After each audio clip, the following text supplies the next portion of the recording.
Good morning, good afternoon, good evening, and welcome to Martyn Lucas Investor. Okay, we're off for the FOMC report. Are we going to have a Santa rally? Is it going to be our Christmas gift?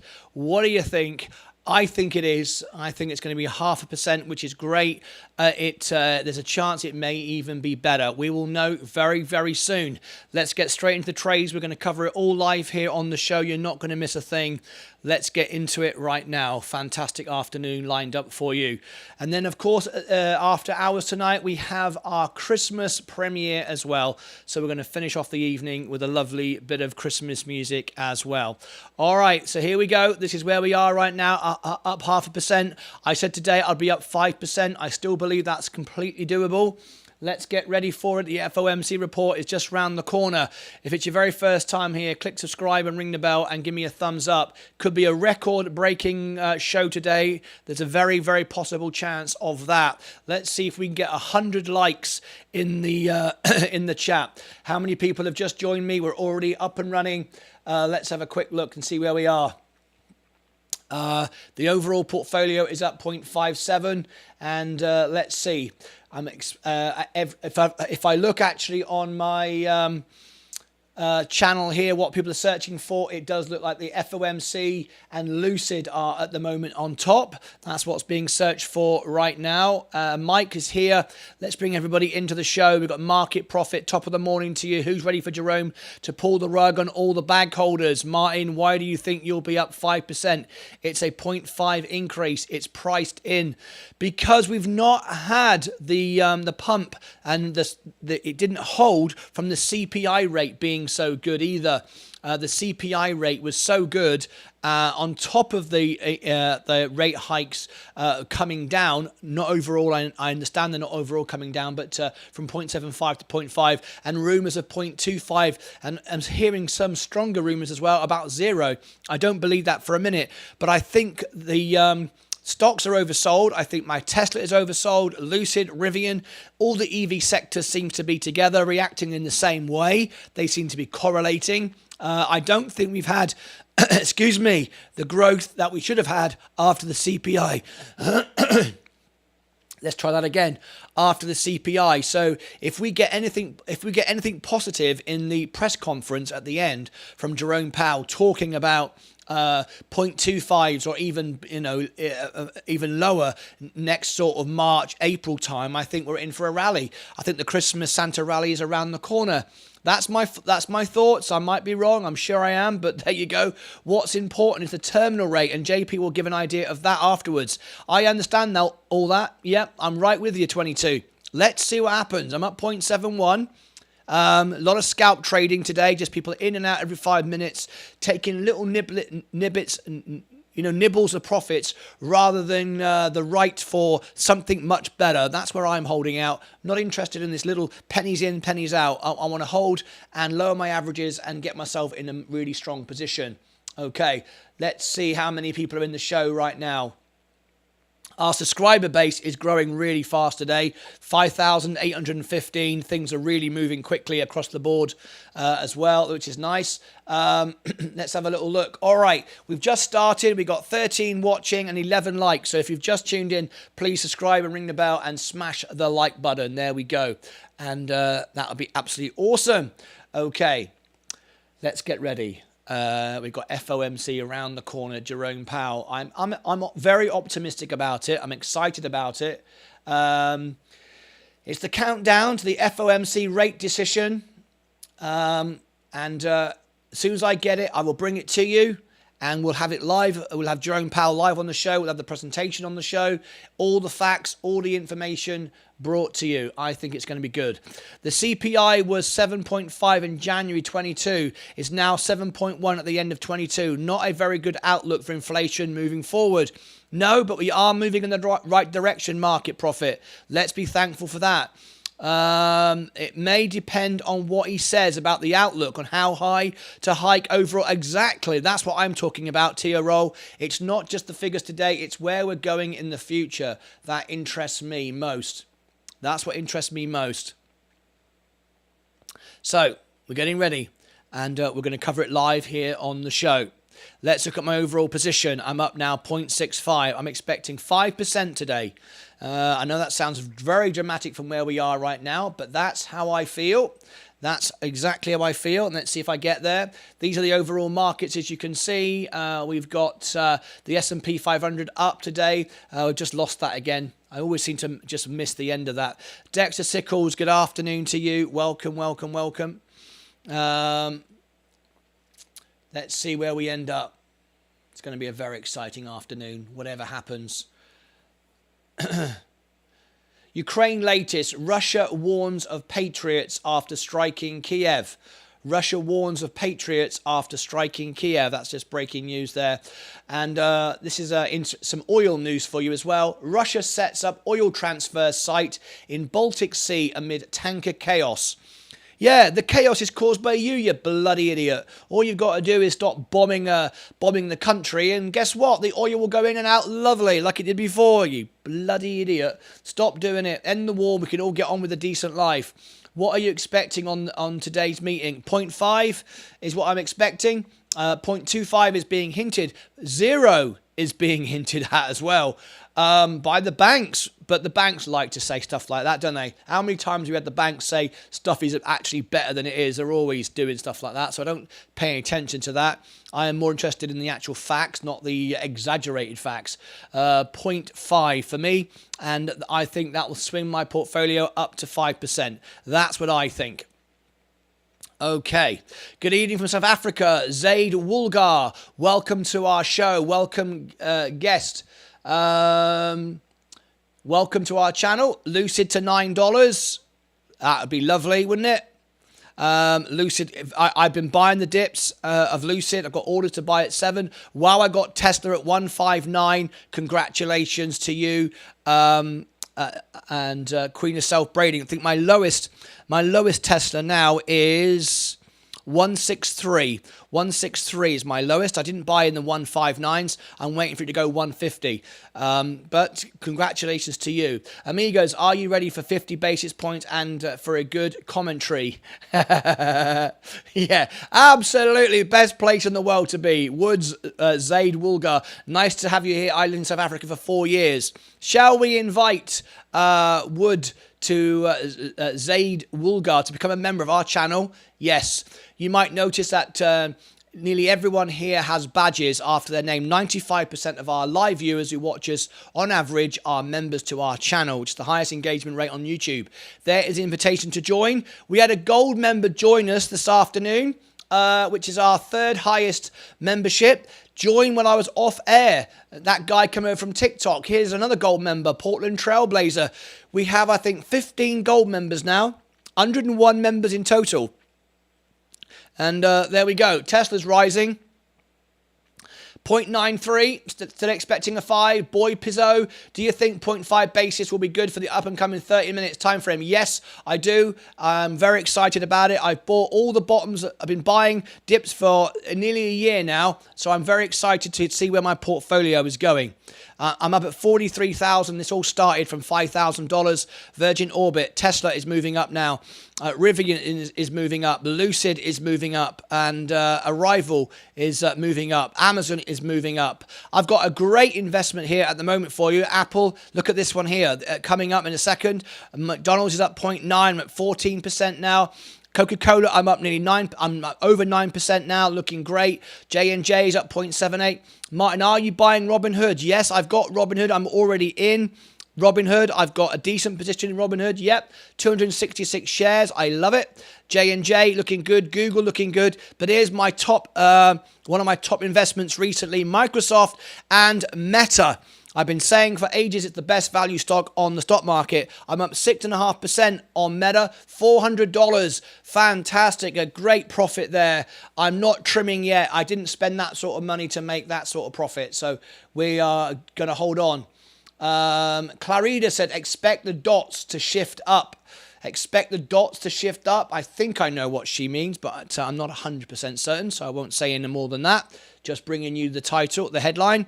SoFi is up 8.35, going back to 10% today, I'm sure.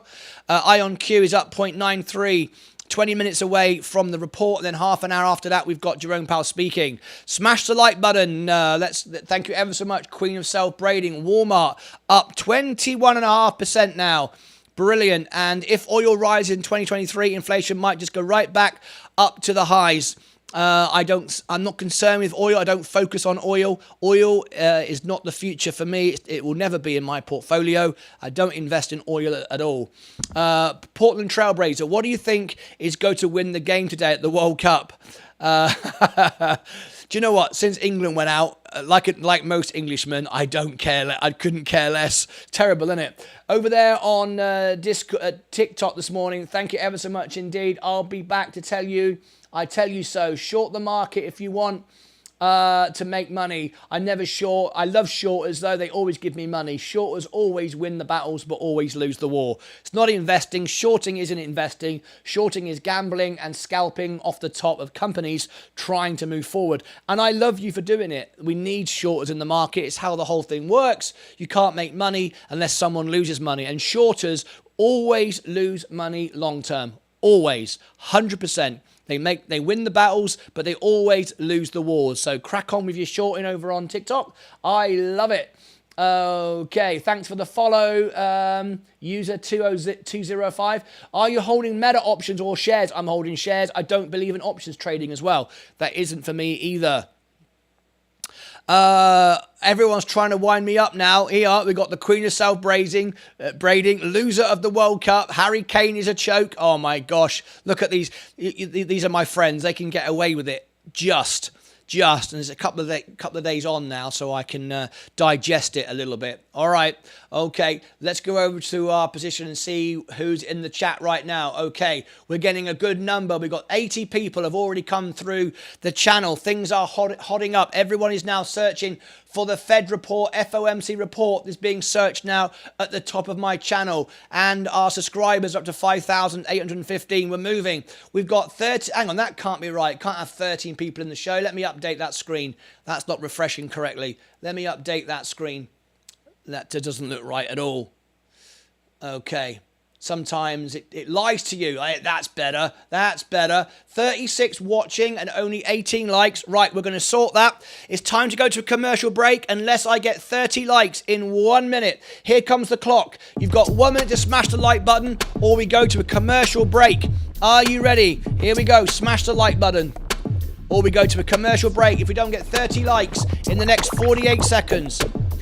Chicky, chicky, chicky, pow, pow. Said chicky, chicky, chicky, pow, pow. With the real Satoshi. Stand up, say please, stand up, say please, stand up. We're up to 24 likes. You got 35 seconds. If we don't get 30 likes in the next 30 seconds, I'm going to run a commercial break. Time is nearly up. 24 likes. I'm going to do it. Is it going to go 25 likes? 25. 26, 19 seconds to go. It looks like we're going to go to a commercial break. I gave you the chance to do it. Are we going to do it? 26 likes. Time's up. All right, we're going to go to a commercial break. I told you to smash the like button. You didn't do it. So now you've got to pay the piper. Here he comes. I'll see you back in 10 seconds from now. That'll teach you.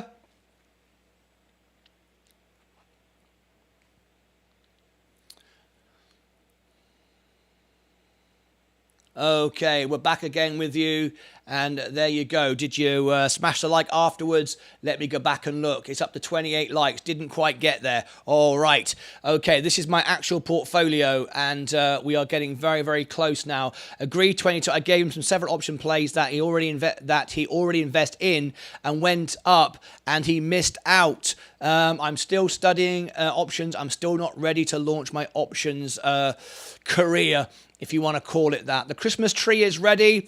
Thank you ever so much, everybody who signed the Advent calendar for this morning. It was absolutely great. If you missed it, here is our Advent calendar this morning. It's a 13-second Christmas clip. Go and click on that, and you can see our 13-second Christmas clip. Leave a message, and I'll reply to all of your comments, and I share them on the screen in the opening bell. Brilliant. So there you go. I'll reply to all of those. Great. But tonight, though, we've got after hours. We've got the The Christmas premiere tonight. I hope you'll all be there. That's in after the closing bell. Of course, this show goes to the closing bell very, very soon. And after the closing bell, we'll have our Christmas music premiere. There it is in the chat. The most you lose is $25. I need to talk to you more, Churchy, about it. Let's have a private sort of conversation about options. Maybe I do miss out.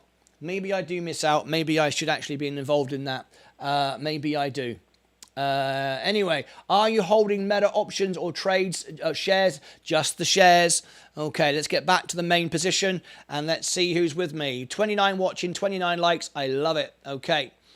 Jerome Powell's speech coming up very shortly. It's not here yet. You'll have it as soon as I get it. We've got just 15 minutes to go now before we get the information. Not saying go crazy either.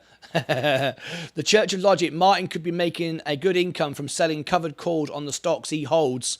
22. Thank you very much indeed. Let's have a conversation about it. Maybe what we'll do is a members only live stream where we can learn about options, and the options experts, people that do it a lot, could talk and we can have an open panel. Everyone can call in, share their ideas, and let's really talk about it.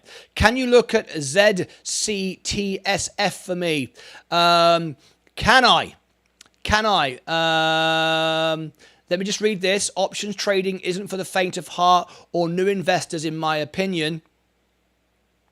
Don't listen to market profit, says Church. You got to know how the market is playing. Yes, Caden, are you a member? Yes, you are. Can you look at ZCTSF?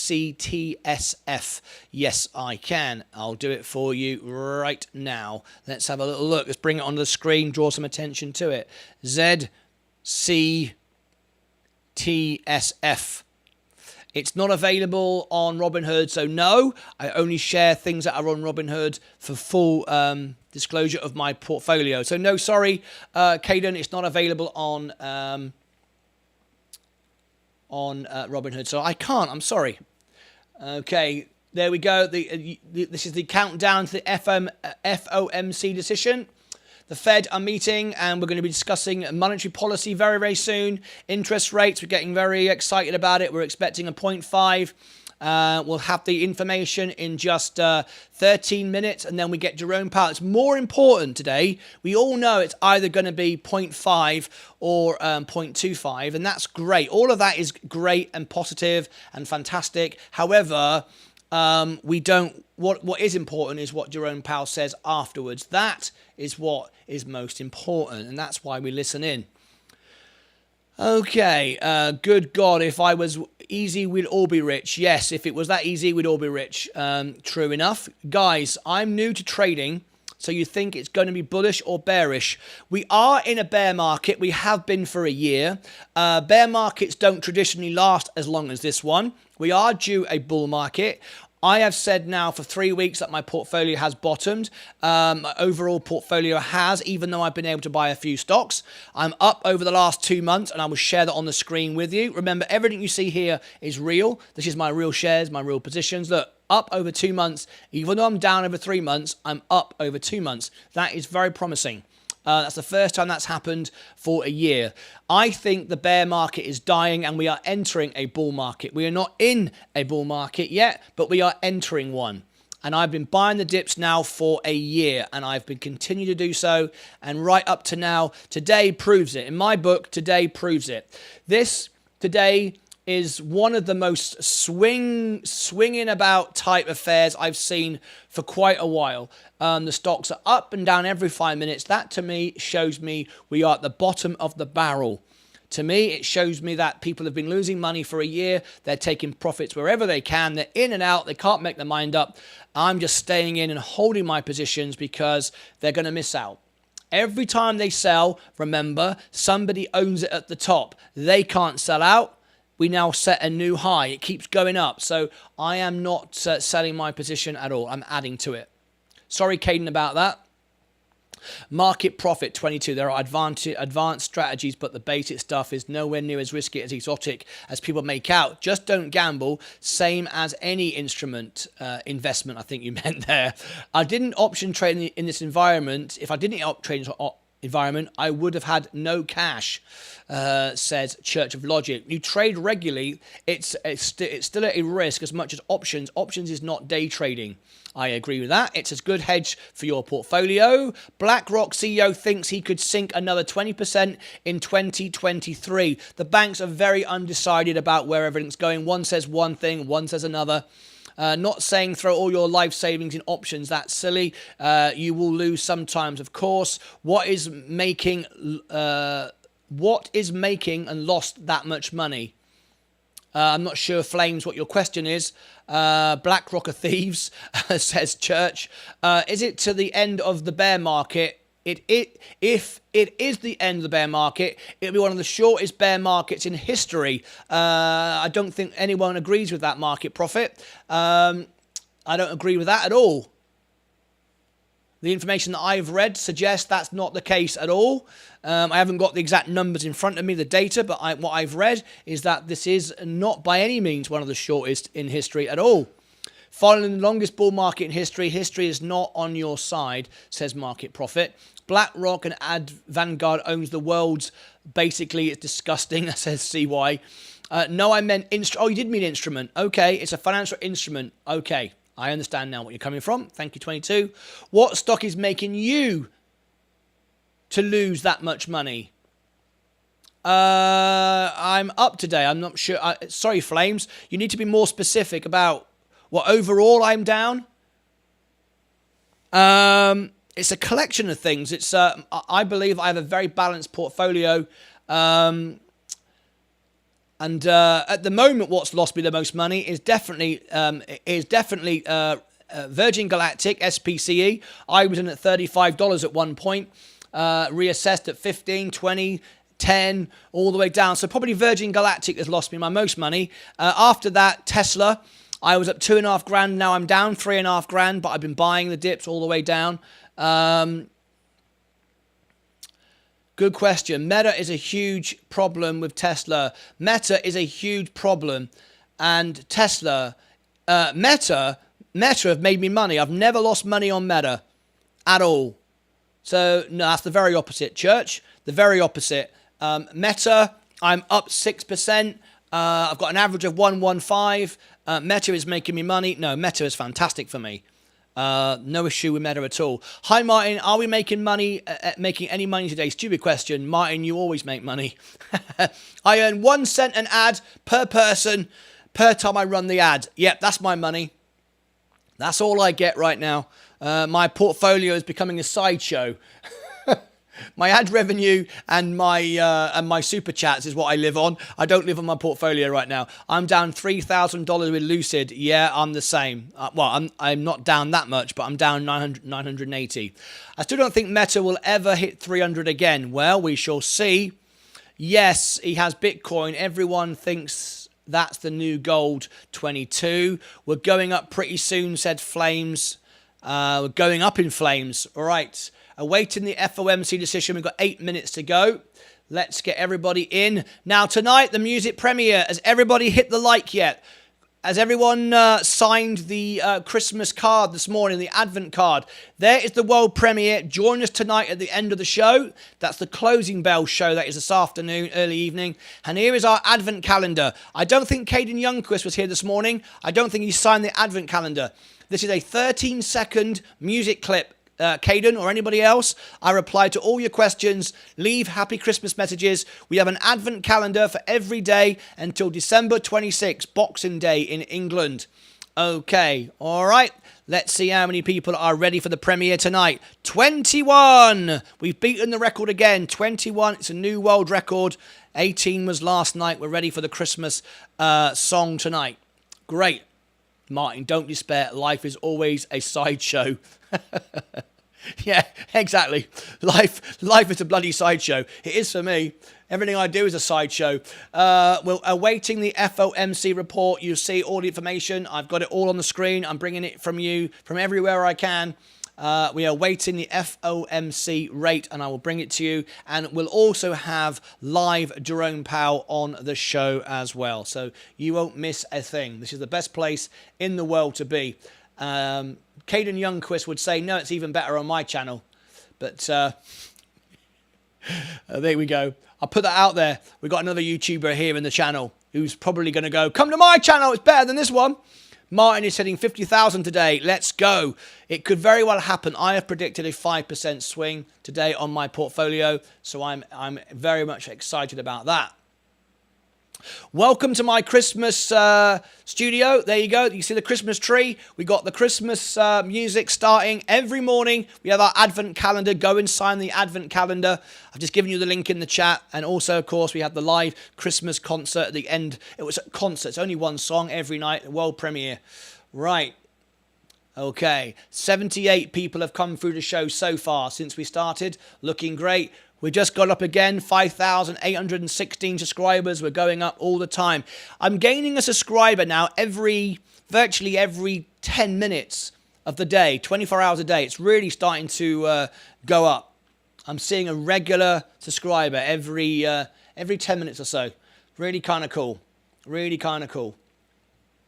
Right, if you've just tuned in to this afternoon, smash the like button, subscribe, ring the bell. If we don't get to 40 likes within the next 5 minutes, I'm going to do another commercial break. We're at 32 right now, and there's 40 people watching. Smash the like button. FOMC report, 5 minutes away, and then we have, of course, the presentation from Jerome Powell. That is the most important part of it. Okay. What's hot, what's not? Let's have a quick look. Let's go, let's go, let's go, said Flames. Have we got any more? We've got 22 likes now. If you've gone onto the Christmas video, look, 22, go over here and below the video, leave your Christmas message. Let's see how many messages we've got now. Let's see who's playing the game. And there we go. We've got Miss Zaya. That's, of course, Queen of Self-Braining. Shad, Steam, Zach, Andrew Grady, Malk, user TH, Bill, Shin Dynasty, Mike. There you go. Leave a comment below or reply to everyone's comments, which highlights your channel, of course, and you are part of our event. 22 is a world record tonight. We are excited. Okay. Martin, can you tell me how it works with your commercial? I've never seen it before that you can announce a commercial event in the show. Do you decide it yourself? Private. If you are a YouTuber and you want to learn all about YouTube, if you become a gold member, just for 1 month, I could give you 2 hours one-on-one Zoom call training. Go into your channel, analyze it for you. I can also share with you in great detail everything I do. That's going to take me too long to answer that question because we've got to focus on the stocks, how it all works. But I gladly do that. If you become a member, I can reply to all your questions. Here's the invitation to join. So if you want to send me a question in the comments, I will reply. But if you actually want me to go, and you can do that from a couple of bucks a month as a bronze member. But if you want me to actually go into a one-on-one Zoom call and help you with your YouTube channel, promote it as well, then I will, gladly do that. A bronze membership is a couple of bucks a month. The gold membership, I think, thank you, Leah. The gold membership, I think, is it 26, 29, something like that? And basically, you get all the perks and benefits from bronze and silver, plus 2 hours Zoom calls. So you're basically paying about 20 bucks to speak to me for 2 hours. So it's 10 bucks an hour. It's a membership perk. It's not my hour. It's not what my time is worth to me. It's worth a lot more than that. But I give it to you because you're a member. You can always then downgrade to silver or bronze the following month if you want to. But I will show you how to promote your channel. I will go into your analytics and I explain everything one-on-one with you if you are a gold member. But if you just want questions, become a bronze member and I'll reply to all your comments in the chat. Since we both have a connection to Sweden, I could help you with something. What do you mean? What do you mean by that? $24.99. Thank you ever so much, Nits. There you go. 24 bucks. Right. S&P is going up at 0.8. Right, here we go. We're waiting for the report now. We're just a minute or so to go. FOMC rate decision, imminent. Okay, we're about to get the rate on the screen. We'll give it to you. Here we go. And the moment we get it, I will share it with you any second now, in the next 30 seconds. Okay. Get ready. And then we've got Jerome Powell speaking live on the show. Okay, so here we go. Bring everybody up to date. Skip the ad. Here it comes.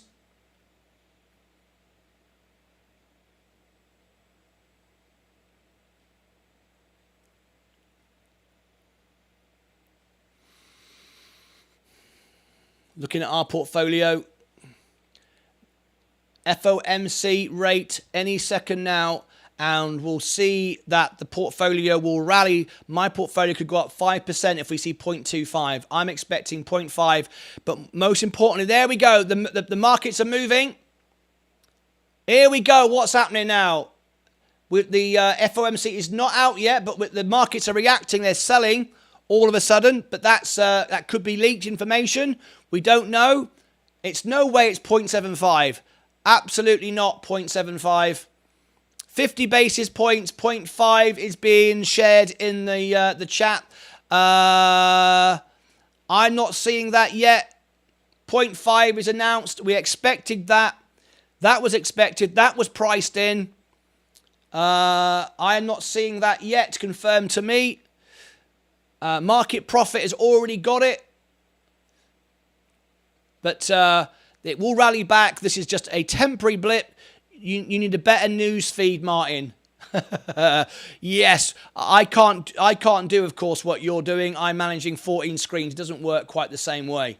Okay, I've got it here. It's 0.5. Fed raises basis points of 50 basis points. 0.5. There we go. We'll get a bounce back in a minute. What's important, though, is where we go. This is no surprise. The markets need this kind of thing. So that's all good. I'm happy with that. The 0.25 was ridiculous. Banks declaring 0.25 and 0 was a bit over the top, exaggerated, but 0.5 is great. What we're looking for now, though, is what the Fed talk about in half an hour, and we'll have that in a few minutes' time. We will have that in 8 minutes. We will have that, okay?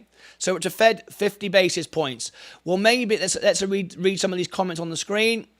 The Federal Reserve on Wednesday have released its decision on interest rates. If determining the rate hike pace, the Fed will consider cumulative tightening, policy lags, and economic and financial developments. That's absolutely correct. We'll maybe have one of the 14 of the most important bits of news. We'll maybe have one of the 14 on the most important news. LOL.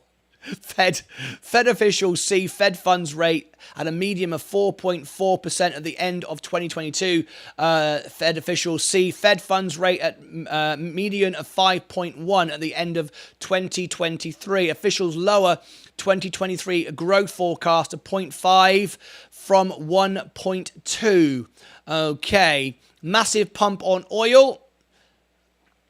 Bad data, says market profit. That's not good. No, the market's... Wow, I'm going down. I did not expect that. I did not expect my portfolio to go down like that. I did not expect that. I have to be honest. That has caught me completely off guard. That is not good for me. I don't know why that's being sold off like that. We got the rate we wanted. CPI came down. What is going on? All I can say is I'm just holding my position and waiting for things to come back. Fed swaps upgrade 50 basis point rate hike in February.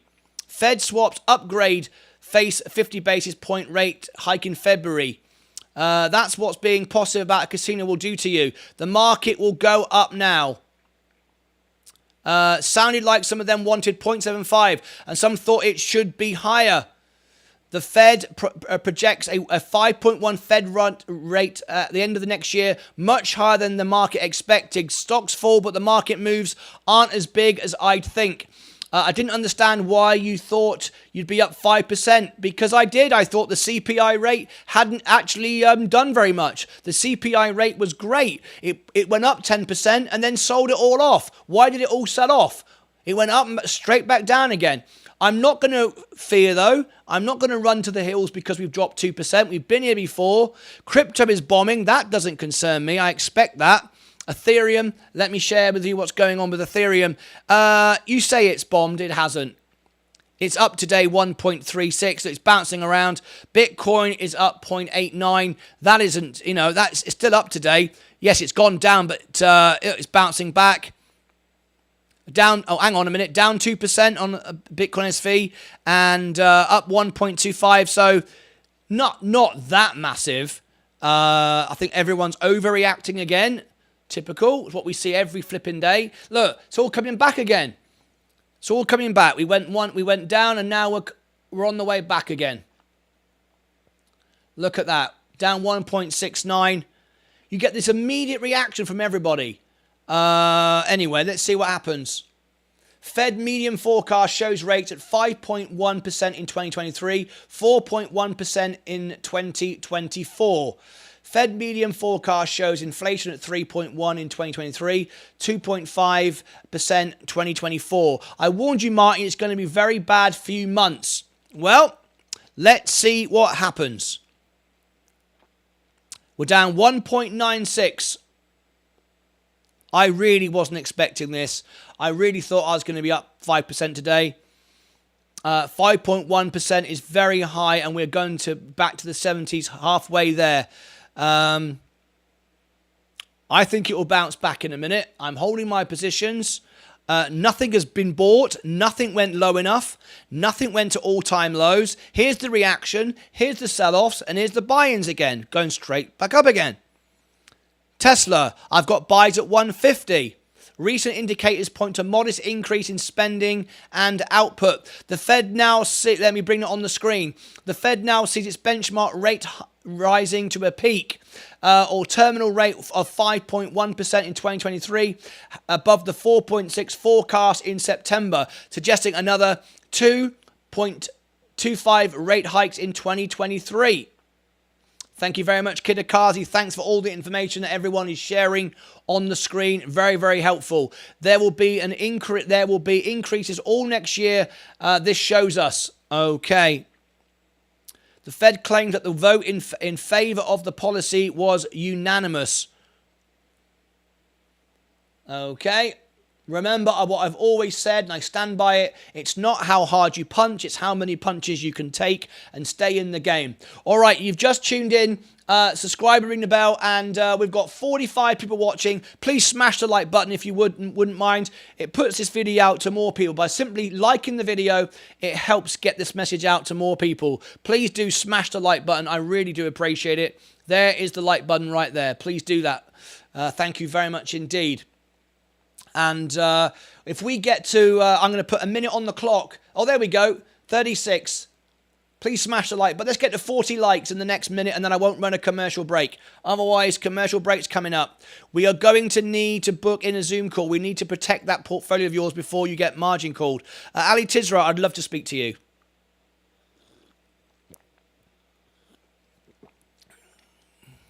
Okay. Santa Rally cancelled, LOL.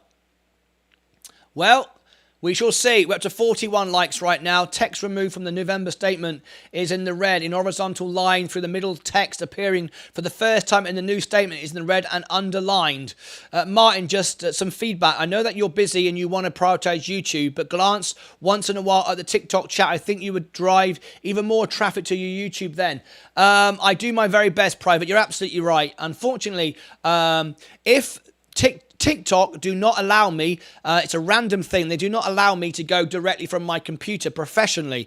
It's done on my phone. If I could, however, if I could broadcast it to TikTok properly, I'd be looking at the comments on the screen and I could actually do it properly. Unfortunately, they don't let me do that. Some people randomly get picked for RTMP broadcast. I haven't got it. It's on my phone, and it's very much more difficult to deal with. Anyway, thank you ever so much, everybody on TikTok. I appreciate it, and I will do my best to pay more attention, Privet, to Discord, to TikTok rather.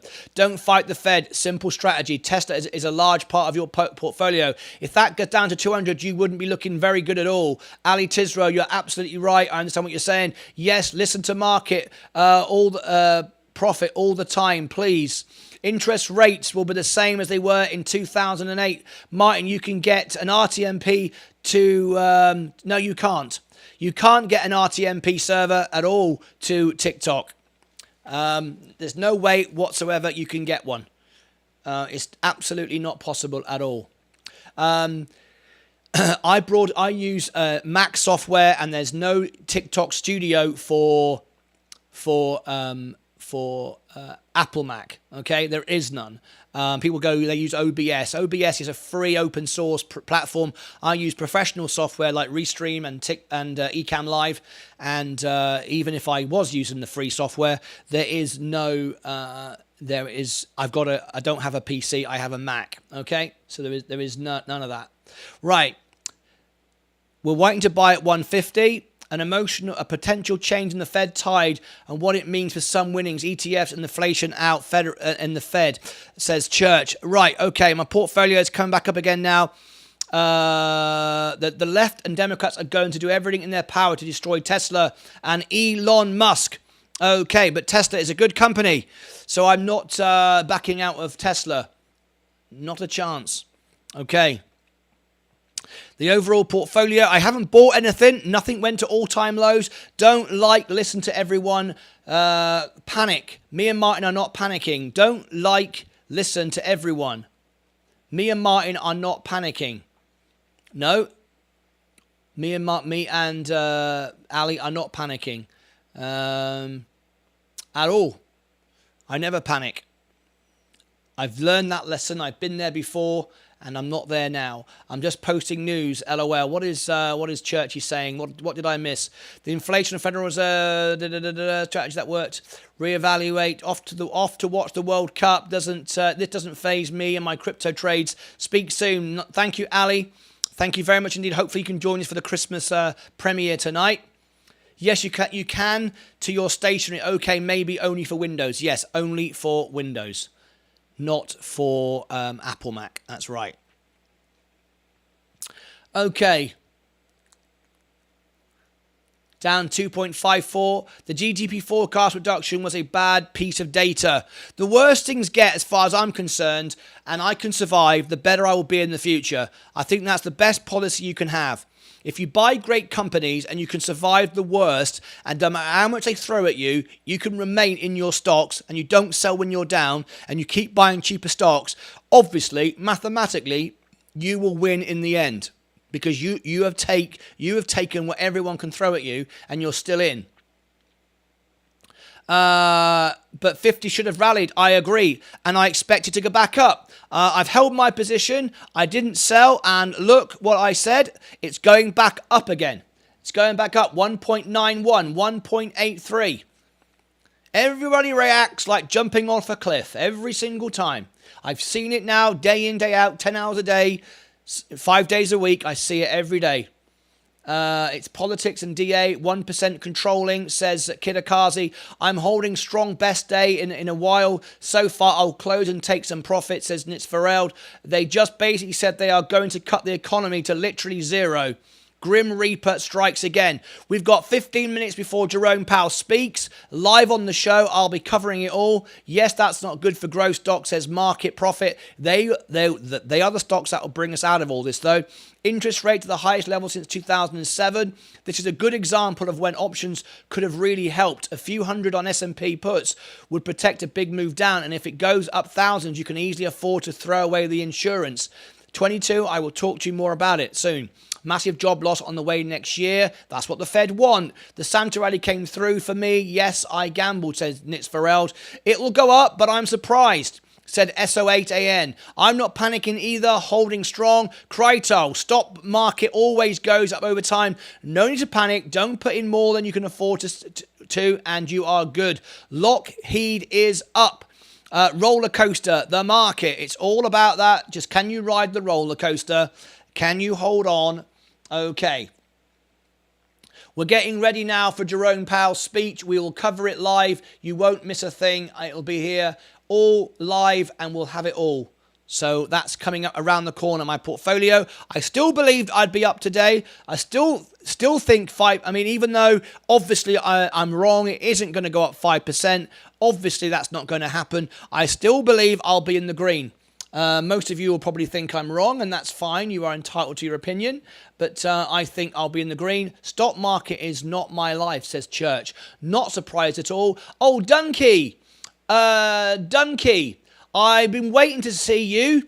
I think you are a YouTube member, and we've not upgraded your account on Discord. I saw you appear the other day, Dunkey. Is this you? I'm sure this is you. I need to upgrade your account. Dunkey, just confirm this is you on YouTube. I know it sounds obvious because it's called Dunkey, but I just want to make sure. Is that you? You came in the other day. That is you. Yes, that is you. Yes, it is. I thought so. Okay, I'm going to upgrade your account to make you a YouTube member. Rolls. Whoops-a-daisy. Whoa, we're all over the place. Hang on a minute, what's going on there? Whoa, hang on a minute. Let's try that again. Rolls. There we go. You are now a YouTube member. I've given you access to that. You're very welcome. You can now call into the show. You can see all the exclusive channels down here. Let me open up the broadcast lounge if anybody wants to call in. The broadcast lounge for all YouTube members, you will see this. And Dunkey, you'll also see Ed Nevy's tips, Ali Tisro's tips, and Moose's tips. All right? You'll see all of those as well. I've been waiting for you to come in so I could upgrade your account. Okay. Fantastic. Everybody over on TikTok, okay? Tesla pump anytime. We wait and see. I'm buying more. I've got orders to buy at 150 on Tesla. My average is 220. Anyway, let's have a look. I do sports betting online for fun, says Nitz Fareld. The US 22 Treasury jumped. Kryto, interesting facts. The first central bank in the world, SAS, founded in Stockholm, Sweden, 1668. Bank of London was in 1694. And the Federal Reserve was created in 1930. Interesting fun facts. Thank you very much indeed, Private. If I had 40,000 in the market, I'm moving my money to silver and gold, says Church. All right, Tesla is coming back up again. People are buying at this level at the moment. Let's see where we go. I have recovered. We had a massive drop. It went all the way down to 2.73. It's now gone up 1%, basically, from where it was. Let's see if this recovery continues. Honestly, guys, I am bewildered. The fact we had great CPI, we had the rate hikes come down from 0.75, and yet everything sells off. I just sometimes makes no sense. Does it distress me or worry me? No. I just accept that's how the markets work and keep finding discounts in the best companies. That's what I keep doing. Anyway, funny how everything thinks different when the market stinks. Yeah, I haven't changed my thoughts once. I don't believe. If anybody can check me, I don't think so. Never changed my position on anything. Still feel the same about everything that I did when I started a year ago, other than the fact I've learned a lot of things. Let's have a look. Apple is down. I've got buys at 130.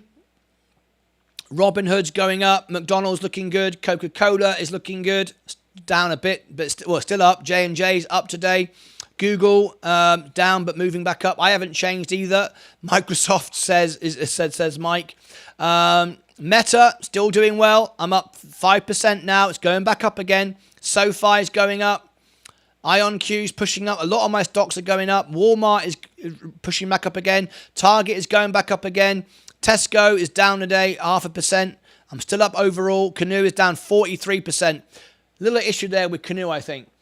Only those who took option calls will feel the impact. Otherwise, it was always the game of chance because we really didn't know what the Feds would say anyway. Inflation is still 7.1, needs to go to 2%. Japan is just letting things pan out on its own. America is always on a race to nowhere, says Church. Okay, there's everyone's views and comments. We have got 10 minutes to go before Jerome Powell speaks. I will be covering it live. We will be listening in to Jerome Powell as he speaks, just around the corner.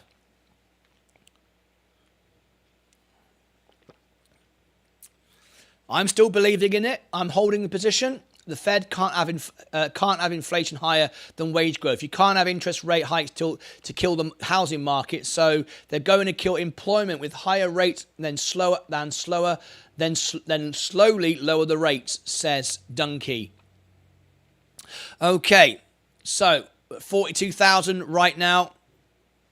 While we're waiting for the Fed, I'm going to give you, first of all, if anyone here is not a member and you'd like to become a member and get access to all our perks and benefits, and there are many, and it supports the live shows. All the members, you have exclusive member-only videos as well. For those of you that have just become a member, if you look below the video, you will see members-only videos as well that only members can see, behind the scenes, secret information, parties that we have for the members, and all sorts.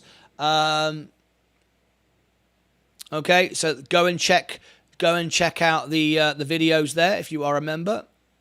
And also tonight we have the Advent calendar every morning. If you've not signed today's Advent calendar, you don't want to miss. You don't want to miss one. There is the 13 second music clip where you can leave a Christmas message, and that's my little gift to you every day. Now, in the evening, after the closing bell, we have our world premiere of a Christmas song every day, including Saturday and Sunday, at the same time every day for you. And there is the Christmas premiere for tonight. And so far, we got people leaving comments below, and we got 22 likes, which is actually a world record now for my channel before a video goes live. Yesterday it was 18, now it's 22. Great. I hope you'll all join us for that. Okay, we're waiting for the Fed Jerome Powell to speak. How many people are actually in the show? Let's have a quick look. Where are we now? We've had 132 come through the show. Absolutely great. 5,817 subscribers now. It's going up one subscriber every 10 minutes, nearly 24 hours a day. Really, really good. On average. Brilliant. Thank you ever so much, everybody. All right. Just waiting now for Jerome Powell to take the stage. So we'll bring and we've also got Day Trader of the Day, of course, as well. After Jerome Powell's speech, we will end the show and come back with the closing bell. That'll be our reaction to it and see how we react for the rest of the day. And then we have the premiere in the evening of the music song, of the Christmas song. All right. So our closing bell, as always on these days, will be slightly late by about 15 minutes after Jerome Powell speaks. He normally speaks for half an hour, and then we'll end the show and come straight back for the closing bell. The whole Fed deal is always smoke and mirrors. Indeed it is. Indeed it is. Got a comment here from Stephen. He says, Lawrence Livermore National Laboratory in California produced fusion from helium-3 on December the 5th, 2022. This energy technology will get the world off fossil fuels in 20 years. Very, very good news, Stephen Lewandowski. We love that news. Awesome stuff indeed. Up to 41 likes now, 44 watching, 41 likes. Now, we've also got the cash giveaway. If anybody wants to sign up for my weekly newsletter, it's free, and you can be in our free prize draw every single Friday. Here is our weekly email newsletter. Here it is. It's in the chat right now.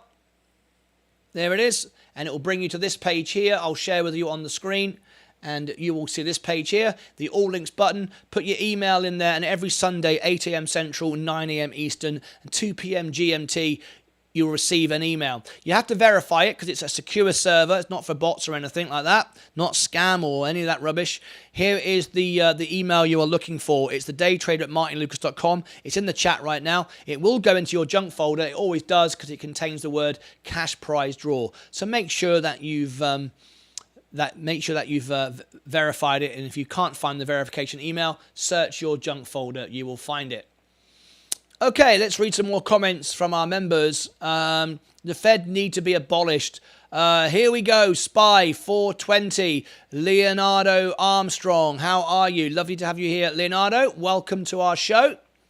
Now, I will tell everybody, we are getting so many subscribers now. It's nearly one subscriber every 10 minutes, 24 hours a day on YouTube.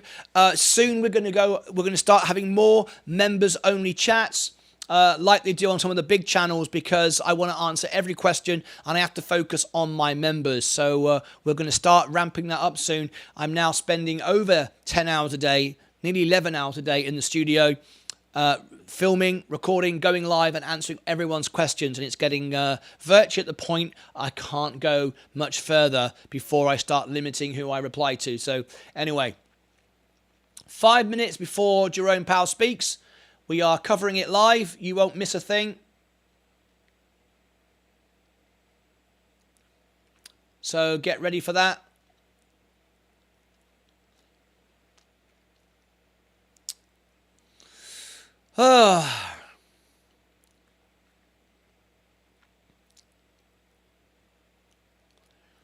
Getting ready. Not that long to go now.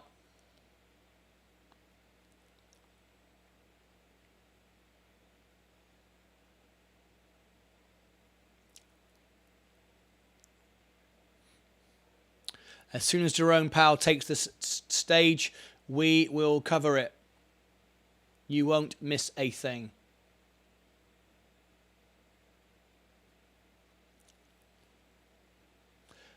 Any moment now, he'll take the stage and we'll go to it and you will have it as it comes out. And we want to hear what he says. Will he destroy the markets today? He doesn't always. People call him the Grim Reaper, but it's not always bad. Everybody likes to say it's always bad, but it's not actually the case.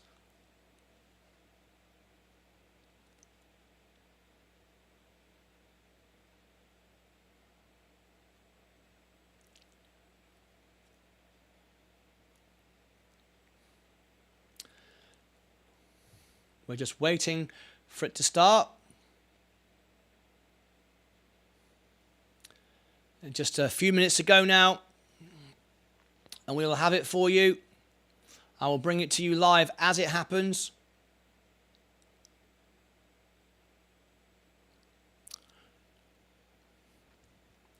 So if you've just tuned in, welcome everyone. Subscribe and ring the bell, smash the like button and give me a thumbs up. That really helps the channel grow. And we're preparing now for Jerome's speech. Just a few moments away.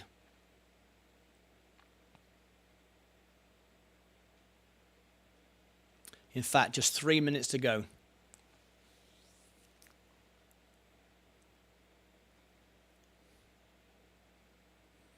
So bear with me as we prepare, waiting for Jerome Powell to take the stage, and then we'll have to hear what he says. It's all about where we see it going in February. Remember, there's no FOMC report in January, but it will be in February. And even though everything was bad today, we want to hear some positivity into the future. That's what we're looking for. That's what we're hoping for. And we're about to bring it to you in just 2 minutes from now.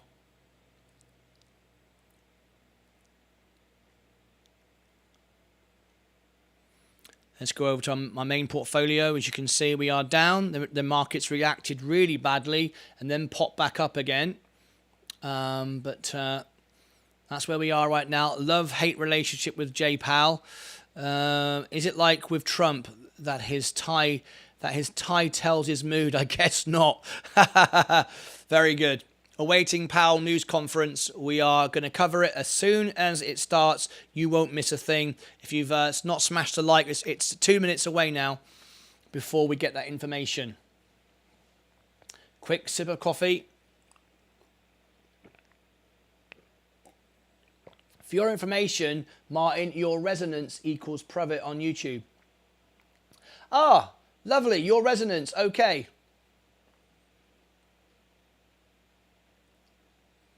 No business. I think that's right. Can't understand what you're saying there, really. Says every Fed crashes the market every time. That's not true. They do sometimes, but not always. It's not a guaranteed thing. Goodbye, cruel world. I'm leaving today. Goodbye, goodbye, goodbye. Where's Nitzfareld going? That sounds very dramatic. Right, 1 minute to go.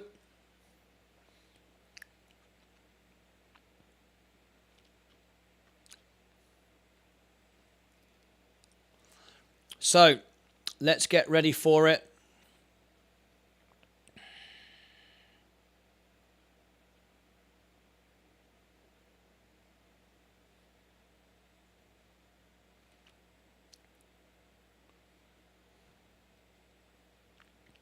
Here we go. We're going to have Jerome Powell live.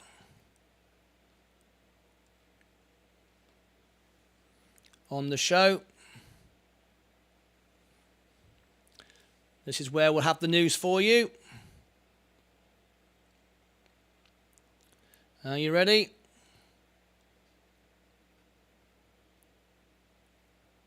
Bring all the information up. There we go.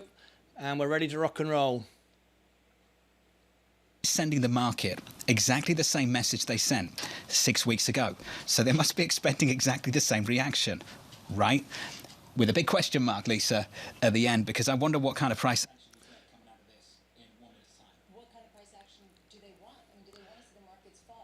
Well, what else do they have to do? Do they basically have to say, we want to sink you? I mean, honestly, they're basically saying we're going to raise rates beyond what any of you think, and we think that things need to really cool off much more, and no one seems to be paying much. Scott brings up an incredibly important point that I failed in not bringing up, which is this is a Fed dealing with the new cost of money, and that hasn't been discussed enough.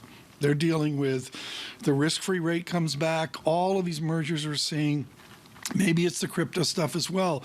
But all of us... Just moments away from Fed Jerome Powell's speech. We're going to cover it all live. We're still assessing the damage from a really, really quick rate hiking cycle. 400 basis points plus. In what time? 9 months? Here we go. Debate right now as to how much damage this will actually cause in the first half of 23. I get the consensus, but you've got people pushing back against that view. Neil Dutter's one. That's just one. Max Kettner of HSBC is another. Any second now, Jerome Powell will take the stage and we'll be covering it live. And you'll hear it all here. Leave your comments on the screen. Don't forget, if you've just tuned in, subscribe and ring the bell. Smash the like button. Let us know you're here. And we're about ready to go. If you've just tuned in, subscribe and ring the bell. Give me a thumbs up. We cover every major event up to 10 hours a day. Thank you very much indeed. Here he is. Has the risk assessment changed on the outlook for Fed funds? Here's the chairman of the Federal Reserve, Jay Powell. Good afternoon. Before I go into the details of today's meeting, I'd like to underscore for the American people that we understand the hardship that high inflation is causing and that we are strongly committed to bringing inflation back down to our 2% goal. Over the course of the year, we've taken forceful actions to tighten the stance of monetary policy. We've covered a lot of ground, and the full effects of our rapid tightening so far are yet to be felt. Even so, we have more work to do. Price stability is the responsibility of the Federal Reserve and serves as the bedrock of our economy. Without price stability, the economy doesn't work for anyone. In particular, without price stability, we will not achieve a sustained period of strong labor market conditions that benefit all. Today, the FOMC raised our policy interest rate by a 0.5 percentage point. We continue to anticipate that ongoing increases will be appropriate in order to attain a stance of monetary policy that is sufficiently restrictive to return inflation to 2% over time. In addition, we're continuing the process of significantly reducing the size of our balance sheet. Restoring price stability will likely require maintaining a restrictive policy stance for some time. I'll have more to say about today's monetary policy actions after briefly reviewing economic developments. The U.S. economy has slowed significantly from last year's rapid pace. Although real GDP rose at a pace of 2.9% last quarter, it is roughly unchanged through the first 3 quarters of this year. Recent indicators point to modest growth of spending and production this quarter. Growth in consumer spending has slowed from last year's rapid pace, in part reflecting lower real disposable income and tighter financial conditions. Activity in the housing sector has weakened significantly, largely reflecting higher mortgage rates. Higher interest rates and slower output growth also appear to be weighing on business fixed investment. As shown in our summary of economic projections, the median projection for real business GDP growth investment stands at just 0.5% this year and next, well below the median estimate of the longer-run normal growth rate. Despite the slowdown in growth, the labor market remains extremely tight. with the unemployment rate near a 50-year low, job vacancies still very high, and wage growth elevated. Job gains have been robust, with employment rising by an average of 272,000 jobs per month over the last 3 months. Although job vacancies have moved below their highs and the pace of job gains has slowed from earlier in the year, the labor market continues to be out of balance, with demand substantially exceeding the supply of available workers. The labor force participation rate is little changed since the beginning of the year.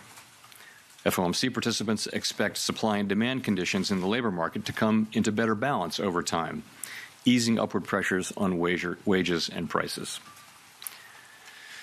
The median projection in the SEP for the unemployment rate rises to 4.6% at the end of next year. Inflation remains well above our longer-run goal of 2%. Over the 12 months ending in October, total PCE prices rose 6%. Excluding the volatile food and energy categories, core PCE prices rose 5%. In November, the 12-month change in the CPI was 7.1%, and the change in the core CPI was 6%. The inflation data received so far for October and November show a welcome reduction in the monthly pace of price increases. But it will take substantially more evidence to give confidence that inflation is on a sustained downward path. Price pressures remain evident across a broad range of goods and services. Russia's war against Ukraine has boosted prices for energy and food and has contributed to upward pressure on inflation. The median projection in the SEP for total PCE inflation is 5.6% this year and falls to 3.1% next year, 2.5% in 2024, and 2.1% in 2025. Participants continue to see risks to inflation as weighted to the upside. Despite elevated inflation, longer-term inflation expectations appear to remain well anchored, as reflected in a broad range of surveys of households, businesses, and forecasters, as well as measures from financial markets. But that is not grounds for complacency. The longer the current bout of high inflation continues, the greater the chance that expectations of higher inflation will become entrenched. The Fed's monetary policy actions are guided by our mandate to promote maximum employment and stable prices for the American people.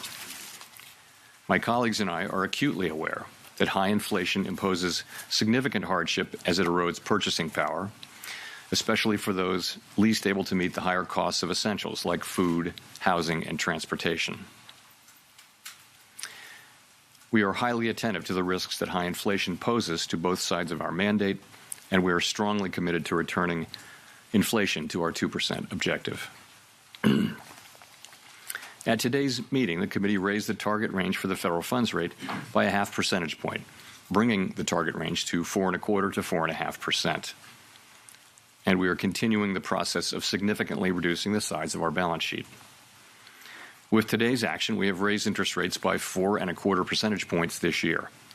We continue to anticipate that ongoing increases in the target range for the federal funds rate will be appropriate in order to attain a stance of monetary policy that is sufficiently restrictive to return inflation to 2% over time. Over the course of the year, financial conditions have tightened significantly in response to our policy actions. Financial conditions fluctuate in the short term in response to many factors, but it is important that over time they reflect the policy restraint that we're putting in place to return inflation to 2%. We are seeing the effects on demand in the most interest-sensitive sectors of the economy, such as housing. It will take time, however, for the full effects of monetary restraint to be realized, especially on inflation. In light of the cumulative tightening of monetary policy and the lags with which monetary policy affects economic activity and inflation, the committee decided to raise interest rates by 50 basis points today, a step down from the 75 basis point pace seen over the previous 4 meetings. Of course, 50 basis points is still a historically large increase, and we still have some ways to go.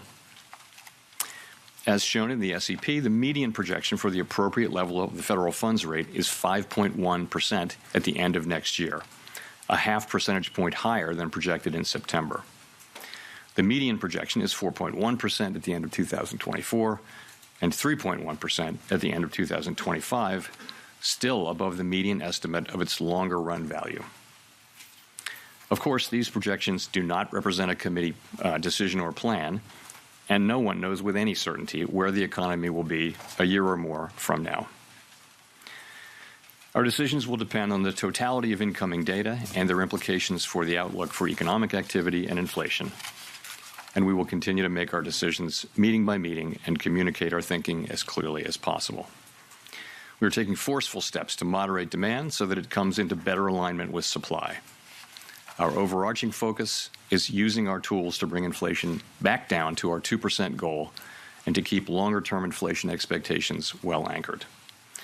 Reducing inflation is likely to require a sustained period of below-trend growth and some softening of labor market conditions. Restoring price stability is essential to set the stage for achieving maximum employment and stable prices over the long run. The historical record cautions strongly against prematurely loosening policy. We will stay the course until the job is done. To conclude, we understand that our actions affect communities, families, and businesses across the country. Everything we do is in service to our public mission. We at the Fed will do everything we can to achieve our maximum employment and price stability goals. Thank you. I will look forward to your questions. Steve Leisman, CNBC. Thanks for taking my question, Mr. Chairman. You just talked about the importance of market conditions reflecting the policy restraint you put in place. Since the November meeting, the 10-year has declined by 60 basis points. Mortgage rates have come down. High-yield credit spreads have come in. The economy has accelerated, and the stock market's up 6%. Is this loosening of financial conditions a problem for the Fed in its effort and its fight against inflation? And if so, do you need to do something about that, and how would you do something about that? Thank you. So as I mentioned, it is important that overall financial conditions continue to reflect the policy restraint that we're putting in place to bring inflation down to 2%. We think that financial conditions have tightened significantly in the past year, but our policy actions work through financial conditions, and those in turn affect economic activity, the labor market, and inflation. So what we control is our policy moves and the communications that we make. Financial conditions both anticipate and react to our actions. I would add that our focus is not on short-term moves, but on persistent moves, and many things, of course, move financial conditions over time. I would say it's our judgment today that we're not at a sufficiently restrictive policy stance yet, which is why we say that we would expect that ongoing hikes would be appropriate. And I would point you to the SEP again for our current assessment of what that peak level will be. As you will have seen, 19 people filled out the SEP this time, and 17 of those 19 wrote down a peak rate of 5% or more, in the fives. So that's our best assessment today for what we think the peak rate will be. You will also know that at each subsequent SEP during the course of this year, we've actually increased our estimate of what that peak rate will be. And today, the SEP that we're published shows that, again, that overwhelmingly FOMC participants believe that inflation risks are to the upside. So I can't tell you confidently that we won't move up our estimate of the peak rate again at the next SEP. I don't know what we'll do. It will depend on future data. What we're writing down today is our best estimate of what we think that peak rate will be based on what we know. Obviously, if the inflation data come in worse, that could move up, and it could move down if inflation data are softer. Gina.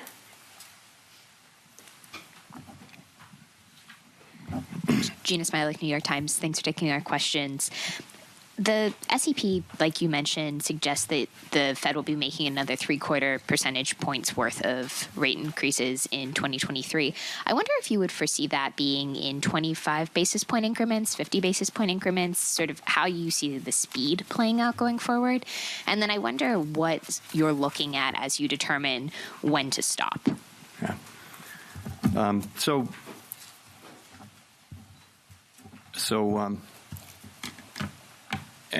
As I've been saying, as we've gone through the course of this year, as we lifted off and got into the course of the year, and we saw how strong inflation was and how persistent, it was very important to move quickly. In fact, the speed, the pace with which we were moving was the most important thing. I think now that we're coming to the end of this year, we've raised 425 basis points this year, and we're into restrictive territory. It's now not so important how fast we go. It's far more important to think, what is the ultimate level? And then at a certain point, the question will become, how long do we remain restrictive? That will become the most important question. But I would say the most important question now is no longer the speed. So, and that applies to February as well. So I think we'll make the February decision based on the incoming data and where we see financial conditions, where we see the economy. And that'll be the key thing. But for that decision. But ultimately, that question about how high to raise rates is going to be one that we make looking at our progress on inflation, looking at where financial conditions are, and making an assessment of whether policy is restrictive enough. I've told you today we have an assessment that we're not at a restrictive enough stance, even with today's move, and we've laid out our individual assessments of what we would need to do to get there. At a certain point, though, we'll get to that point, and then the question will be how long do we stay there? And the strong view on the committee is that we'll need to stay there, until we're really confident that inflation's coming down in a sustained way, and we think that will be some time. Now, why do I say that? If you look at you can break inflation down into three sort of buckets. The first is goods inflation, and we see now, as we've been expecting really for a year and a half, that supply conditions would get better, and ultimately supply chains get fixed, and demand settles down a little bit and maybe goes back to services a little bit, and we start to see goods inflation coming down. We're now starting to see that in this report and the last one. Then you go to housing services. We know the story there is that housing services inflation has been very, very high and will continue to go up, actually, as rents expire and have to be renewed. They're going to be renewed into a market where rates are higher than they were when the original leases were signed. But we see that the new leases that the rate for new leases is coming down. So once we work our way through that backlog, that inflation will come down sometime next year. The third piece, which is something like 55% of the index, PCE, core inflation index, is non-housing related core services. And that's really a function of the labor market largely. It's the biggest cost by far in that sector is labor. And we do see a very, very strong labor market, one where we haven't seen much softening, where job growth is very high, where wages are very high, vacancies are quite elevated, and really there's an imbalance in the labor market between supply and demand. So that part of it, which is the biggest part, is likely to take a substantial period to get down. The goods inflation has turned pretty quickly now, after not turning at all for a year and a half. Now it seems to be turning, but there's an expectation really that the services inflation will not move down so quickly, so that we'll have to stay at it, so that we may have to raise rates higher to get to where we want to go. And that's really why we are writing down those high rates and why we're expecting that they'll have to remain high for a time. Howard Schneider with Reuters. Thanks for taking the question. You described GDP growth in the SEPs as moderate or modest, I believe, yet it's really approaching stall speed. Half a percentage point is not much. You described labor market unemployment rate as representing some softening, but it's nearly a full percentage point rise, and that's well in excess of what has historically been associated with recession.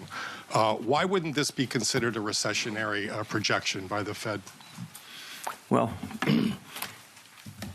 I'll tell you what the projection is. I don't think it would qualify as a recession, no, because you've got positive growth. The expectations in the SEP are basically, as you said, which is we've got growth at a modest level, which is to say about a half a percentage point. That's positive growth. It's slow growth. It's well below trend. It's not going to feel like a boom. It's going to feel like very slow growth, right? In that condition, labor market conditions are softening a bit. Unemployment does go up a bit. I would say that many analysts believe that the natural rate of unemployment is actually elevated at this moment. So it's not clear that those forecasts of inflation are really much above the natural rate of unemployment. We can never identify its location with great precision.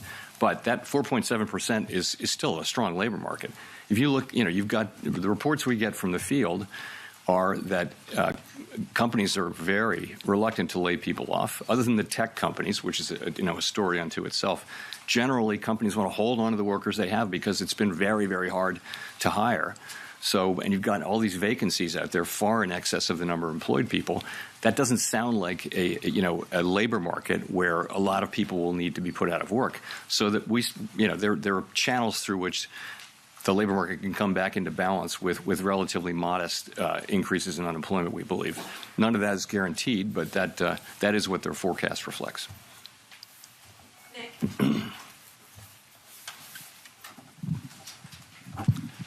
Thanks, Nick Timmeros of the Wall Street Journal.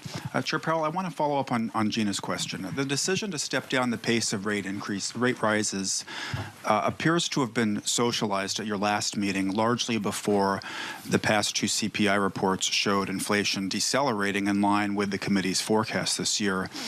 You just now talked about making decisions meeting by meeting and being mindful of the lags of policy. Does that mean, all things equal, you would feel more comfortable probing where the terminal rate is by moving in 25 basis point increments, including beginning at your next meeting? So I haven't made a judgment on what size rate hike to make at the last meeting. But what you said is broadly right, which is having moved so quickly and having now so much restraint that's still in the pipeline, we think that the appropriate thing to do now is to move to a slower pace. And that will allow us to feel our way and and get to that level, we think, and better balance the risks that we face. So that's the idea. It makes a lot of sense, it seems to me, particularly if you consider how far we've come. But again, I can't tell you today what the actual size of that will be. It will depend on a variety of factors, including the incoming data in particular, the state of the economy, the state of financial conditions. With the CPI report, if it had come out last week, do you think it would have changed some of those forecasts in today's SEP? No, absolutely not. No, as just a matter of practice, the SEP reflects any data that comes out during the meeting, and participants know that that they can make changes to their SEP during the meeting, well in advance of the press conference, so that we're not running around. But that's not the case. It's never the case that the SEPs don't reflect an important piece of data that came in on the first day of the meeting. Thanks. Rachel? Hi, Chair Powell. Rachel Siegel from The Washington Post. Thank you for taking our questions. I'm wondering if we could talk about the projection for the unemployment rate. Why has the Fed raised its unemployment projection? Is it because the models suggest that a higher terminal rate would automatically cause a higher unemployment rate? Or are you seeing signs that the labor market isn't quite as strong as we think it is now? Thanks. No, it's not about the strength of the labor market. The labor market is clearly very strong. It is more just that, by now, we've continually expected to make faster progress on inflation than we have ultimately, and that's why the peak rate for this year goes up between this meeting and the September meeting. You see the fact that we've made less progress than expected on inflation, so that's why that goes up, and that's why unemployment goes up, because we're having to tighten policy more. And so it didn't go up by much in the meeting, I don't think, but that's the idea, is slower progress on inflation, tighter policy, probably higher rates, probably held for longer, just to get to where the kind of restriction that you need to get inflation down to 2%. Do you have a sense of, in order to get to that number, how much of that could be caused by layoffs versus vacancies trimming or changes to the labor force population rate? So it's very hard to say. You can look at history, right? And history would say that in a situation like this, the declines in unemployment would be more meaningful, I think, than what you see written down there. But why do we think that is the case? So I'll give you a few reasons. First, just is that there's this huge overhang of vacancies, meaning that vacancies can come down a fair amount, and we're hearing from many companies that they don't want to lay people off, so that they'll keep people because it's been so hard. I mean, I think it feels like we have a structural labor shortage out there, where there are 4 million fewer people, a little more than 4 million, who are in the workforce available to work than there's demand for workforce. So the fact that there's a strong labor market, means that companies will hold on to workers, and it means that it may take longer, but it also means that the costs in unemployment may be less. Again, that we're going to find out empirically, but I think that's a reasonably possible outcome, and you do hear many labor economists believe that it is. So we'll see, though.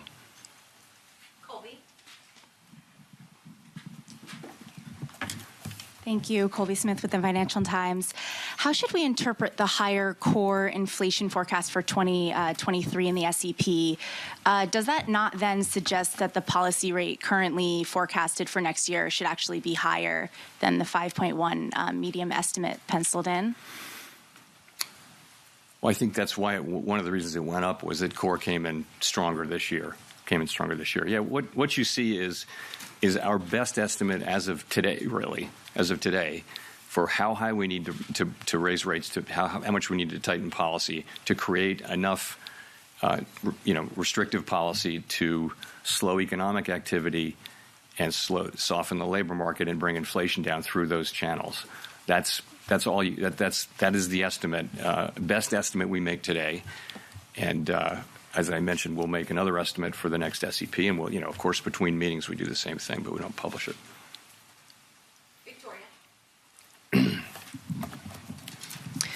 Hi, Victoria Guida with Politico.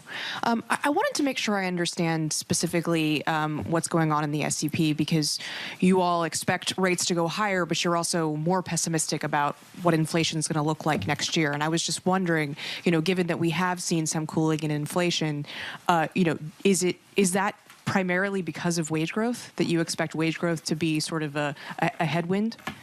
And we're going into next year with higher inflation than we had thought. Right, so we're actually moving down to the level that we're moving down to next year is still a very large drop in inflation from where inflation is running now, well more than a 1% change in inflation.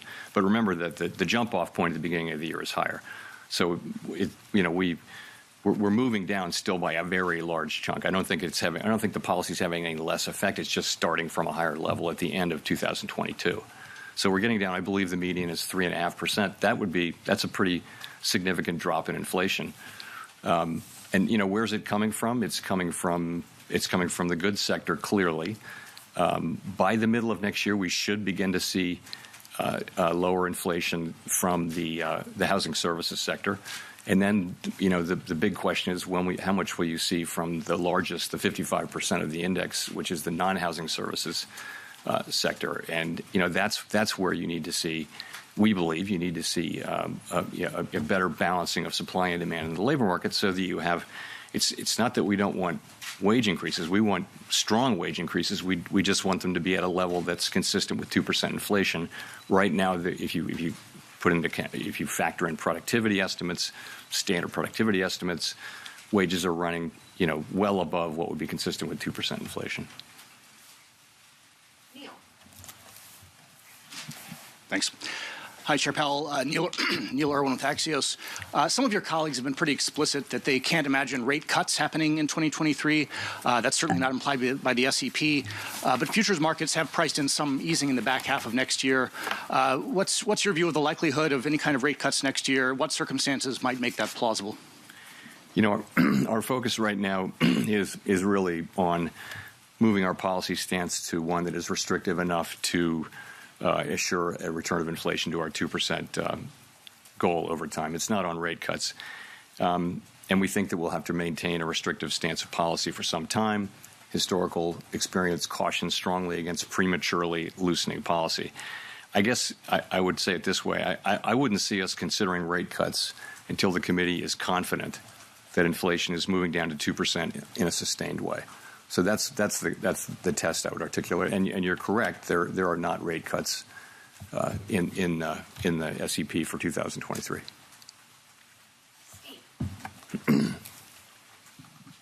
Steve Matthews with Bloomberg. Let me ask you about China. In the last few weeks, China has abandoned its COVID policy and been reopening pretty strongly. I'm wondering if you see that as disinflationary because you're seeing supply chains improve, or inflationary because it obviously brings a lot more demand globally, improves the global outlook for growth and for commodities prices. And so you're right. Those two things will offset each other. Weaker output in China will push down on commodity prices, but it could interfere with supply chains ultimately, and that could push inflation up in the West. It's very hard to say, how those two will offset each other, and it doesn't seem likely actually that the overall net effect would be material on us. But to your point, China faces a very challenging situation in reopening. We've seen waves of COVID all around the world can interfere with economic activity. China, a very critical manufacturing place for manufacturing and exporting. Their supply chain is very important. China faces a reopening. They've backed away from their COVID restriction policies. There could be very significant increases in COVID, and we'll just have to see. It's a risky situation. But again, it doesn't seem like it's likely to have material overall effects on us. Hi, Chris Rugaber at Associated Press. Thank you for taking my question. I wondered if you could comment a bit more about yesterday's inflation report. I mean, it showed inflation cooling in all three of the categories that you laid out at Brookings. Are you confident that you're seeing real progress on getting inflation under control? Are you still worried it could slip into some kind of unentrenched, upward spiral? Thank you. Right. So the data that we've received so far for October and November, we don't have we have some remaining data to get in November, but they clearly do show a welcome reduction in the monthly pace of price increases. As I mentioned in my opening statement, it will take substantially more evidence to give confidence that inflation is on a sustained downward path. So the way we think about this is this. This report is very much in line with what we've been expecting and hoping for. And what it does is it provides greater confidence in our forecast of declining inflation. As I mentioned, we've been forecasting significant declines in overall inflation and core inflation in the coming year, and this is the kind of reading that it will take to support that. So really this gives us greater confidence in our forecast rather than at this point changing our forecast. In terms of the pieces, we have been expecting goods inflation to come down as supply chain pressures eased. That's happening now. Housing services, as I mentioned, there is good news in the pipeline. As long as new housing leases show declining inflation, that will show up in the measure around the middle of next year, so that should help. And the big piece, again, is core services ex housing, which is very important, and we have a ways to go there. You do see some beginning signs there, but ultimately that's that more than half, as I mentioned, of PCE core index, and it's very fundamentally about the labor market and wages. If you look at wages, look at the average hourly earnings number we got with the last payrolls report. You don't really see much progress in terms of our average hourly earnings coming down. Now there may be composition effects and other effects in that, so we don't put too much weight on any one report. These things can be volatile month to month, but we'll be looking for wages moving down to more normal levels where workers are doing well and ultimately their gains are not being eaten up by inflation.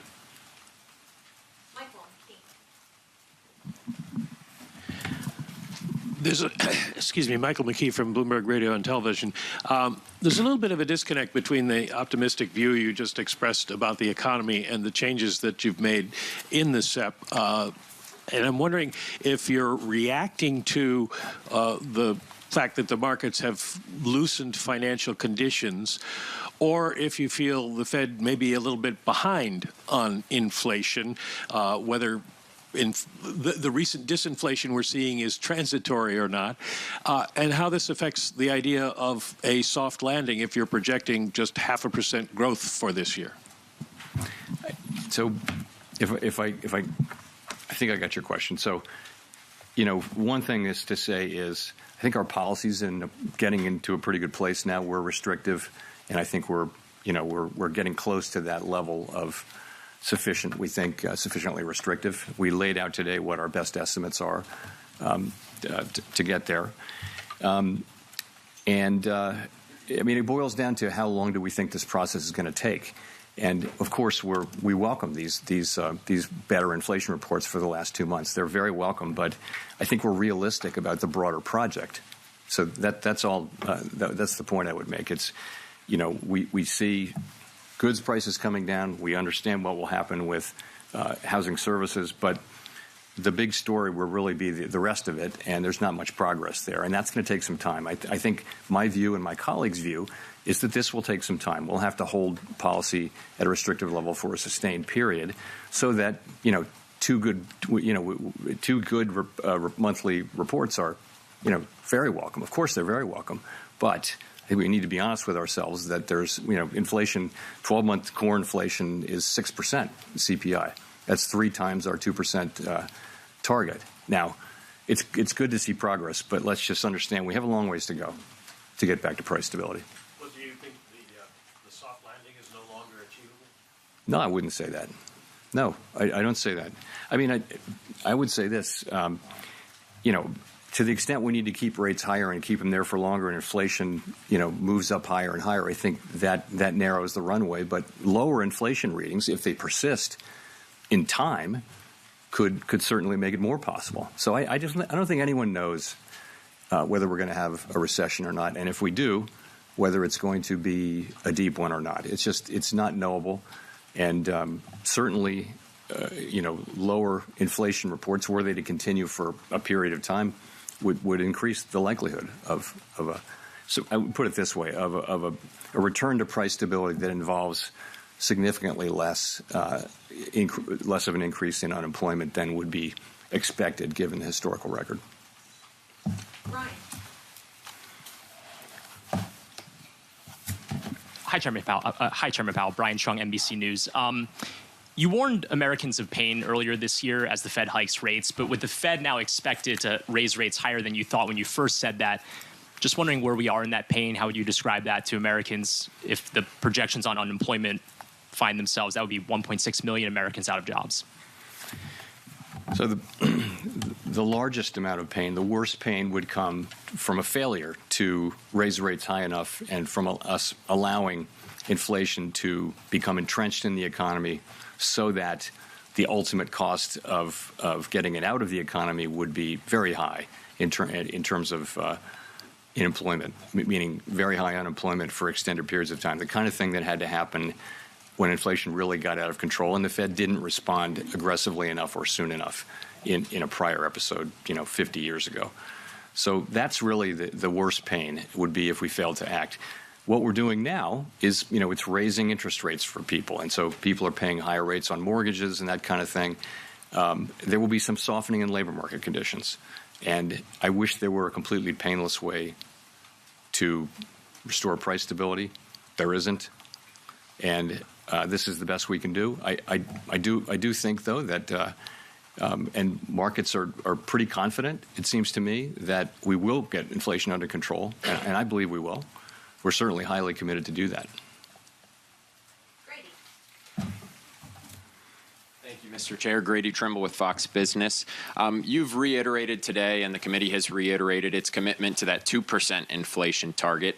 I wonder, is there ever a point where you actually reevaluate that target and maybe increase your inflation target if it is stickier than even you think it is? That's just so changing our inflation goal is just something we're not thinking about. It's something we're not going to think about. We have a 2% inflation goal, and we'll use our tools to get inflation back to 2%. I think this isn't the time to be thinking about that. I mean, there may be a longer run project at some point, but that is not where we are at all. The committee, we're not considering that. We're not going to consider that under any circumstances. We're going to keep our inflation target at 2%, and we're going to use our tools to get inflation back to 2%. Nicole. Thank you, Chairman Powell. Nicole Goodkind, CNN Business. As you monitor wage growth and unemployment data, I wonder if you're paying close attention to a sector or even income level. Like, how do you factor potential exacerbations of inequality into your risk calculations, especially given the K-shaped recovery of 2020? So I would go back to the labor market that we had in 2018, 19, 20. So what that looked like was wage increases for the people at the lowest end of the income spectrum were the largest.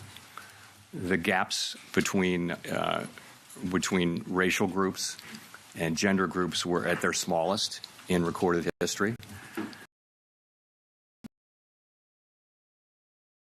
Because a tight labor market which had inflation running, just a tick below 2%, and the economy growing right at its potential. So that seems like something that would be really good for the economy and for the country if we could get back to that. And so that's what all of us want to do. We want to get back to a long expansion where the labor market can remain strong over an extended period of time. That's a really good thing for workers in the economy, and we'd love to get back to that. That's what our goal is. There's in the near term, we have to use our tools to restore price stability, but we can't. What we have to think about is the medium and longer term. If you think about it, the country went through a difficult time. I think much more difficult than we can think it would happen here, but it really set up our economy for several decades of prosperity. So price stability is something that really pays dividends for the benefit of the economy and the people in it over a very, very long period of time. And so when it is lost for whatever reason, it has to be restored, and as quickly as possible, which is what we're doing. In the short term, are you factoring in these exacerbate or potential exacerbations in the economy? Are you monitoring that? We do, yes, we absolutely do. We look at it's our regular practice to talk about unemployment rates by different groups, including racial groups and that sort of thing. We do. We keep our eye on that.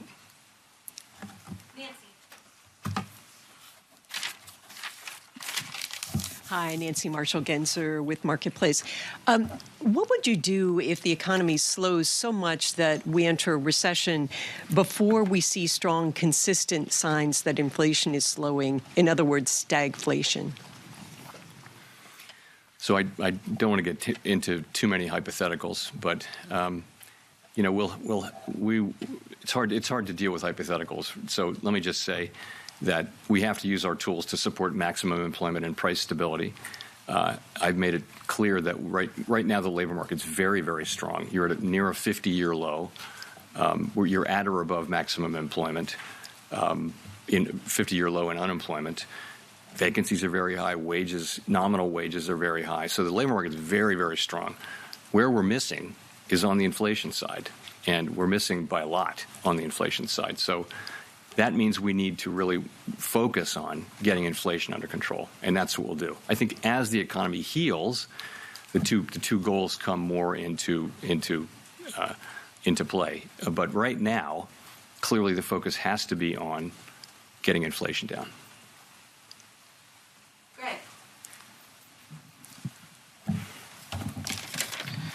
Thank you, Chairman Powell. Greg Robb from MarketWatch. You spoke a little bit ago. You said that the U.S. it looks like we have a structural labor shortage in the economy. Could you expand on that? Talk a little bit more about that. And really, are you talking about getting Congress action on increasing legal immigration, things like that? Thank you. So what I meant by that, the structural labor shortage, is if you look at where we are now, as I mentioned. If you just look at demand for labor, you can look at vacancies plus people who are actually working, and then you can take supply of labor by are you in the labor market, are you looking for a job or have a job, and you're more than 4 million people short. We don't see, despite very high wages and an incredibly tight labor market, we don't see participation moving up, which is contrary to what we thought. So the upshot of all that is, the labor market is actually, it's 3.5 million people at least smaller than it should have been based on pre-pandemic, just assume population and reasonable growth and aging of the population. Our labor force should be 3.5 million more than it is. And that there are lots of easy ways to get to bigger numbers than that if you go back a few more years. So why is that? Part of it is just accelerated retirements. People dropped out and aren't coming back at a higher rate than expected. Part of it is that we lost 500,000 people who would have been close to 500,000 who would have been working, who died from COVID. And part of it is that migration has been lower. we don't prescribe. It's not our job to prescribe things. But I think if you ask businesses, pretty much everybody you talk to says there aren't enough people. We need more people. So I tried to identify that in a speech I gave a month ago, but I stopped short of telling Congress what to do because they gave us a job, and we need to do that job. Thanks, Jennifer. Thank you, Chair Powell. Jennifer Schonberger with Yahoo Finance. You say you expect growth of just 0.5% next year. Given that you've said the process of raising rates and getting inflation back under control will be painful, have you had discussions within the committee and addressed how long and or how deep of a recession you would be willing to accept? No. I mean, what we do is we make our forecasts and we publish them quarterly. And if you look at those forecasts, those are forecasts for slow growth, for a softening labor market, by which I mean unemployment goes up, but not a great deal. And you see inflation coming down. You see rates going up a lot. You see inflation coming down. Those are those forecasts, and that's really what they show. We're not. We all, of course, we don't. Talk about this kind of a recession and that kind of a recession. We make those forecasts. The staff runs, and you will see this if you look at the old Teal books, runs alternative simulations of all different kinds at every meeting, and we look at those too. And those will explore different things. But that's just upside and downside scenarios. Of course, that's responsible practice that we've carried on for many decades. But no, we don't. We haven't asked ourselves that question. We'll go to Jean for the last question. Hi, Jean Young with Market News. I wanted to ask about the SEP again. If you are reaching peak rates around 5% in the first half of next year and inflation starts to decline materially, that would seem to make the real rate gradually more restrictive. Is that something that's built into the projections and into models? Is that something you would want to see? So we do know that, of course. That's something that we know and we'd see. But as I mentioned, we wouldn't. I wouldn't see the committee cutting rates until we're confident that inflation is moving down in a sustained way. That would be my test. I don't see us as having a really clear and precise understanding of what the neutral rate is and what real rates are, so that it would mechanically happen like that. It'll be a test of for cutting rates. I think in the event it'll be a question of, do we actually feel confident that inflation is coming down in a sustained way? Thank you very much. That wraps up the news conference with Chairman. There we go. Once again, so let's just discuss these things right now. And what do you think about all that? Let's get straight into it and discuss it now. Let me just end that feed there from Jerome Powell. Well, we learned a lot there, actually. Very, very interesting to see. I'm reading everyone's comments, see how everyone's reacting, seeing exactly what's going on. What we're going to do now is end this show and go straight to our closing bell show. So if you stay where you are, you'll go directly there. Let me give you the link. We're going to... makes everything sound good. Market profit. Very, very interesting. I held my position. I didn't sell. The casino comments, very interesting. I read everyone's comments, digest more than you'll ever imagine.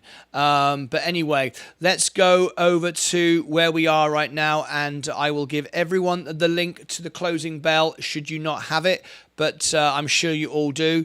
This is the FOMC reaction video. So we're going to go there in just a few minutes' time. Let me give you the link right now. It will automatically go there anyway, or I will see you there, whether you click on the link or just go there. We'll be there in just a couple of minutes. I've got to reset the stage, and I'll be back in a couple of minutes. So thank you very much indeed.